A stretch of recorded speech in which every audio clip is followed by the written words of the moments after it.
The 3-fund portfolio, VTI, BND, VEA, plus maybe a real estate ETF good. Here's the idea, right? Dan. I'm going to be 100% bluntly honest with you. The only reason I am as smart as I am is because I followed people that know a lot more than I do, right? That came before me and basically have taught me everything that I know. So I look for confirmation in my ideas. So when I wanted to learn about index funds, I read the book by the man that invented them, and that was John C Bogle. And the book was called The Little Book About Common Sense Investing.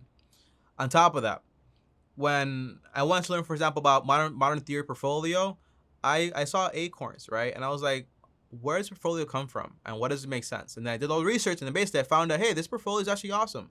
Also, Ramit Sethi talks about this too, which is a great guy. But overall, I found out everything I needed to know. I think Dave Ramsey is a big fan of just having, for example, 4 main mutual funds. I think it's like large, mid cap, small cap, and then international, if I'm not mistaken. That's like his main thing. But I like to have more exposure in case anything does go wrong. That's why I do the plan that I do. So the portfolio I give you guys, it's not mine. It's a portfolio that was developed by someone that's 10 times smarter than I am.